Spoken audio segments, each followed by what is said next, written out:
Hello guys, me SK Mishra and I welcome you all in yet another session of book analysis, and this is our second part in which we are going to discuss about Galaxy Physics which is written by Ashish Arora sir. ठीक है, Galaxy physics हम देखिए किसी भी book को लेकर के judgement नहीं दे सकते, है ना। हम किसी बुक का बोले एनालिसिस करना तो ये भी नहीं कर सकते, बिकॉज दिस ऑल बुक्स, है ना, जो भी बुक्स हमारे आसपास है जिनको बारे में हम लोग जानते हैं, this all books are written by some writers and who are amazing one, है ना।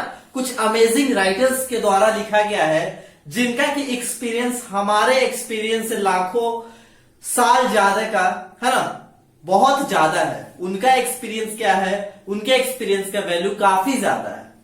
ठीक है, देखा जाए तो लाख गुना ज्यादा है हमारे एक्सपीरियंस से। सो किसी भी बुक का एनालिसिस और जजमेंट हम नहीं दे सकते। बट क्या होता है कि कई बार हमारे मन में डाउट होता है कि हम जेई का प्रिपरेशन कर रहे हैं, नीट का कर रहे हैं, ओलंपियाड का कर रहे हैं, तो कोई कुछ बुक्स को सजेस्ट करता है और हम खरीदते चले जाते हैं। नतीजा यह निकलता है कि हमारे पास बुक्स के स्टॉक तो जमे होते हैं बट उनको पढ़ने का टाइम नहीं मिलता, बिकॉज हमारे पास limited period of time which is only 2 years और 2 साल में हमें आईआईटी और नीट को क्लियर करना है। ठीक है, तो इस 2 साल में हम सोच ले कि हम ये भी पढ़ ले वो भी पढ़ ले, पूरी बुक्स की लाइब्रेरी पढ़ ले, तो ये पॉसिबल नहीं है। सो वहां पर एक जरूरत होती है सही मेंटर की, सही गाइडेंस की, जो बताए कि हाँ ये बुक तुम ले रहे हो तो इससे क्या तुम क्लियर कर सकते हो, कौन से पर्टिकुलर डाउट तुम्हारे किस सेगमेंट से क्लियर हो सकते हैं। ये जो पर्टिकुलर बुक है ये क्या थ्योरी के लिए है, क्या प्रॉब्लम प्रैक्टिस के लिए है। अगर ये कोई बता दे तो हमें क्लियर हो जाता है माइंड में कि थ्योरी के लिए हमें इसको फॉलो करना है, प्रॉब्लम प्रैक्टिस के लिए इसे फॉलो करना है। बट होता क्या है, आमतौर पे देखा गया कि बच्चे कंफ्यूज होते हैं, हम कंफ्यूज हो जाते हैं कि हमें करना क्या है, कौन से बुक्स को फॉलो करें। थ्योरी के लिए कुछ और उठा लेते हैं, प्रॉब्लम के लिए कुछ और उठा लेते हैं। एक आध चैप्टर करने के बाद हमें पता चलता है ये तो थ्योरी के लिए थी ही नहीं। सो ये सीरीज में हम वही बात करने जा रहे हैं, आईआईटी और नीट से रिलेटेड तमाम बुक्स के विषय में हम बात करेंगे एक एक करके। आप हमारे इस वीडियो के कमेंट सेक्शन में लिखना मत भूलिएगा कि अगले वीडियो आपको किस टॉपिक पे चाहिए। ठीक है, so let us begin our today's lecture. आज जैसा कि हमने बोला कि physics galaxy which is written by Ashish Arora. ठीक है, इसमें इसके सबसे पहले बात किया जाए पार्ट्स की, तो this book is divided into 4 segment. That is, first one is volume 1, another is volume 2, and then volume 3, and this volume 3 is divided into 2 parts, that is 3A and 3B, 3A and 3B, and again it is volume 4. सबसे पहले तो this book Physics Galaxy is divided into 4 parts, that is volume 1. Volume 1 is completely based on mechanics. Volume 1 में आपको जो है दिया हुआ वो क्या है, मैकेनिक्स। पूरा मैकेनिक्स का जो पोर्शन है ये कवर होता है आपके वॉल्यूम 1 में। देन कम्स टू वॉल्यूम 2 जिसमें आपको मिलते हैं थर्मोडायनेमिक्स और वेव से related. Thermodynamics, oscillation and wave हम लोग बोल सकते हैं। Thermodynamics, oscillation and waves. Then comes to third volume, that is volume number 3, और इसका 2 पार्ट 3A एंड 3B, ये दोनों मिलाकर के हमें देता है इलेक्ट्रोमैग्नेटिज्म का concept. This gives us concept of electromagnetism. Electromagnetism का कॉन्सेप्ट हमें वॉल्यूम 3 से मिलता है। And then volume 4 which deals us with a concept of optics का कॉन्सेप्ट। ठीक है, और इसके साथ साथ मॉडर्न फिजिक्स का concept, optics and modern physics. That is, ये जो है कंप्लीटली 12th का सिलेबस कवर करता है। ये भी जो है कंप्लीटली 12th का सिलेबस का कवर करता है, और ये मिक्सअप है, बोल सकते हैं ये 11th का ये दोनों कवर कर रहा है। इसमें कुछ पार्ट्स 12th के भी यूज होते हैं। मेनली ये दो part volume 1 and 2 is concentrated on topics of 11th, and similarly 3 and 4th volume is about 12th syllabus. ठीक है, तो ये तो रहा बुक्स। अब क्या होता है कि जैसा हमने पिछले लेक्चर में बात किया था एचसी वर्मा का एनालिसिस, सेम वही कॉन्सेप्ट यहां पर लेकर के आए। देखिए, बुक सेलेक्ट करने से सबसे पहले, बुक सेलेक्ट आप कर रहे हैं उससे पहले आपको ये पता होना चाहिए कि आप किस चीज का प्रिपरेशन कर रहे हैं। आप जेई प्रिपरेशन कर रहे हैं, नीट कर रहे हैं, ओलंपियाड के लिए प्रिपरेशन कर रहे हैं। क्योंकि आमतौर पे ऐसा होता है कि अगर हम जेई का प्रिपरेशन कर रहे हैं और साथ साथ सोच रहे हैं कि ओलंपियाड करने का, मतलब मेन हमारा जो फोकस है वो ओलंपियाड है, उसके साथ साथ हम अगर जेई का सिलेबस कंप्लीट करना चाहते हैं तब तो ये सही है। बट अगर हम क्या कर रहे हैं कि जेई का सिलेबस कंप्लीट कर रहे हैं और सोच रहे हैं ओलंपियाड का हो जाए, या फिर हम केवल ओलंपियाड का प्रिपरेशन कर रहे हैं, ठीक है, और जेई के बारे में नहीं सोच रहे हैं, तो यहां पे थोड़ा सा ये गड़बड़ है। ठीक है, तो हमें क्या देखना है कि हमें कई बार देखने को मिलता क्या है कि कोई ओलंपियाड का प्रिपरेशन कर रहा है, मान लेते हैं हम ओलंपियाड का प्रिपरेशन कर रहे हैं, कोई एक बंदा है जो कि जेई का प्रिपरेशन कर रहा है। तो देखिए, जेई और ओलंपियाड का कुछ कॉन्सेप्ट तो सिमिलर है, बट बाकी के बहुत सारे कॉन्सेप्ट अलग अलग भी होते हैं। कहने का सेंस क्या है कि ओलंपियाड एक अलग लेवल के क्वेश्चन कवर करता है, इसमें जो क्वेश्चन पूछे जाते हैं वो अलग लेवल के होते हैं, और जेई के जो क्वेश्चन होते हैं वो अलग लेवल के होते हैं। दैट इज ओलंपियाड, बहुत सारे ओलंपियाड, इंटरनेशनल ओलंपियाड और नेशनल ओलंपियाड, इंडियन ओलंपियाड भी होते हैं, जिसमें जेई के कंपैरेटिवली क्वेश्चंस का टफनेस और हाई होता है। ओलंपियाड में क्या होता है कि क्वेश्चंस का लेवल और ज्यादा हाई होता है in comparison to JEE Mains, advance और नीट एग्जामिनेशन। ठीक है, तो कई बार क्या होता है कि हम वैसे बुक्स को सिलेक्ट कर देते हैं जो कि मेनली बने हैं ओलंपियाड के लिए, और हम प्रिपरेशन कर रहे हैं जेई का। हमें जेई का करना है, ओलंपियाड का करना नहीं है, और हम वैसे बुक्स को सिलेक्ट कर लेते हैं जो कि बने हैं ओलंपियाड के लिए। नतीजा ये मिलता है कि हम उस लेवल के क्वेश्चंस को तो सॉल्व करने लगते हैं जो ओलंपियाड के लिए बना है, बट जो हमारा जेई का फोकस है वो हट जाता है। ठीक है, सो आज हम इस बुक्स के बारे में बात करें तो देखिए, ये बेस्ट बुक है।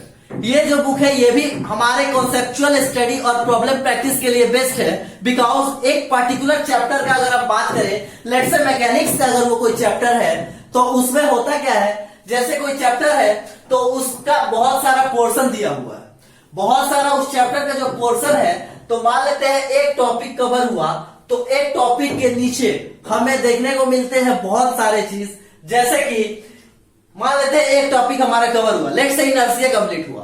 इनर्शिया के बाद हमें मिलेगा आपको एक्सरसाइज प्रॉब्लम, और उसके साथ साथ आपको एग्जाम्पल। सबसे पहले तो आपको एग्जाम्पल्स प्रॉब्लम मिलेंगे, और उसके बाद उस टॉपिक के बेस्ड क्या मिलता है हमें, एक्सरसाइज। इस तरीके से सेकेंड टॉपिक कंप्लीट हुआ, उसके बाद उसका एग्जाम्पल, इलिस्ट्रेटिव एग्जाम्पल, जिसमें एक प्रॉब्लम को सॉल्व करने के लिए अलग अलग केसेस दिए गए हैं।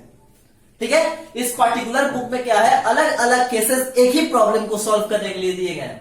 तो एक टॉपिक कंप्लीट हुआ, उसका एग्जांपल कर लिया, उसका एक्सरसाइज प्रॉब्लम हमने कर लिया, तो उसके बाद बचा क्या, बहुत सारा प्रॉब्लम तो हमने लगा लिया। अब क्या आता है, इसी तरीके से ये पूरे बुक्स में डिवाइडेड है। दैट मीन्स कि क्या, हर एक वॉल्यूम यही कंसिस्ट करता है कि एक चैप्टर में एक पर्टिकुलर टॉपिक कंप्लीट हुआ तो उससे रिलेटेड एग्जाम्पल और एक्सरसाइज, एग्जाम्पल और एक्सरसाइज। तो एक तरफ अगर देखा जाए तो ये तो हमारे लिए बेस्ट है कि मान लेते हैं एक टॉपिक को हमने कवर किया, उस टॉपिक से रिलेटेड बहुत सारे क्वेश्चंस हमने कवर कर लिए। ठीक है, और इसके साथ ही साथ उस पर्टिकुलर चैप्टर के एंड में बहुत सारे solved examples, then unsolved, then objective, और बहुत सारे असर्शन एंड रीजन वाले क्वेश्चंस भी दिए गए हैं, जो कि क्या है, पूरे चैप्टर के कॉन्सेप्ट को मिला करके दिया होता है। क्योंकि ये जो बीच में क्वेश्चंस दिए रहते हैं, ये मेनली क्या होते हैं, this all are focused on particular topic, एक टॉपिक के फोकस्ड होता है। बट इसके साथ ही साथ जो एंड में दिया होता है वो क्या करता है कि आपके पूरे चैप्टर का एक समरी के रूप में एक सारे टॉपिक्स को कंबाइन करके जिस तरीके का क्वेश्चन बनता है वो दिया गया। सो अगर हम बात करें प्रॉब्लम प्रैक्टिस के लिए, तो प्रॉब्लम प्रैक्टिस के लिए ये भी बुक सही है। थ्योरी का बात करें तो थ्योरी के लिए आप इस बुक्स को रिफर कर सकते हैं अगर आप कहीं कोई थ्योरी में फंस गए। अगर मान लेते हैं कोई थ्योरी आप पढ़ रहे हैं एनसीईआरटी या फिर आप कोचिंग के कोई मटेरियल से या फिर किसी टीचर के नोट से, और वहां पर किसी थ्योरी में आप फंस रहे हैं, then you should refer to this book for clearing that particular concept. But अगर हम बात करें पूरे चैप्टर का थ्योरी क्लियर करना, तो इसके लिए ये बुक आपके टाइम को वेस्ट करेगा। टाइम वेस्ट करेगा क्यों? क्योंकि देखिए क्या होता है कि बुक्स बहुत सारे हैं और सारे बुक्स में कॉन्सेप्ट सेम रहता है, बट कहीं कहीं जो कुछ कॉन्सेप्ट जो होते हैं, कुछ लाइंस जो होती हैं, वो कुछ नया यूज होता है। तो मान लेते हैं हम इस तरीके से 5 बुक्स पढ़ते हैं, तो अलग अलग तरीके का हमें लाइंस है ना, एक पार्टिकुलर चीज को समझाने का जो तरीका होता है वो क्या होता है, हमें 5 तरीके का आ जाएगा। देखेंगे क्या कि 5 तरीके से एक टॉपिक को समझाया गया, तो उसमें हम कंफ्यूज हो सकते हैं कि आखिर हम किसको फॉलो करें। सो आप थ्योरी के लिए एक ही बुक को फॉलो कीजिए, चाहे वो कोई हो।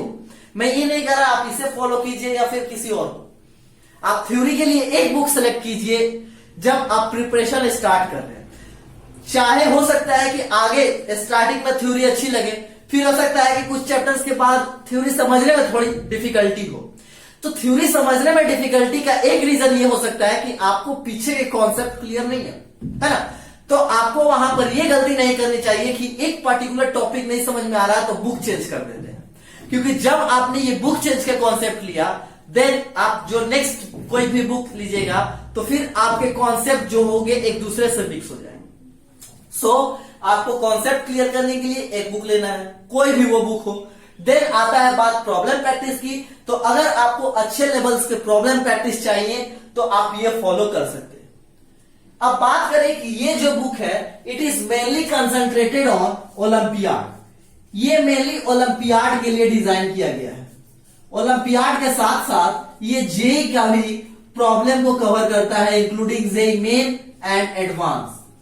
ठीक है, इसके साथ साथ इसका जो है ये नीट के भी कुछ क्वेश्चंस को कवर अप करता है, बट मेन इसका जो फोकस है वो है ओलंपियाड। तो हमें क्या है कि हम इस बुक को मान लेते हैं कि फॉलो कर रहे हैं, तो सबसे पहले आपके पास ये अंडरस्टैंडिंग होना चाहिए कि आप इसको कैटेगराइज कैसे करें, क्योंकि वहां कहीं भी इस बुक में जो प्रॉब्लम्स दिए गए हैं ये नहीं लिखे गए हैं कि ये ओलंपियाड लेवल के हैं, ये जेई के हैं और ये नीट के हैं। सो आप अपना टाइम वेस्ट ना करें और एक पर्टिकुलर फ्लो को पकड़े। उसके लिए आपके पास अंडरस्टैंडिंग होना चाहिए कि कौन से क्वेश्चन ओलंपियाड के हैं और कौन से क्वेश्चन जेई और नीट के।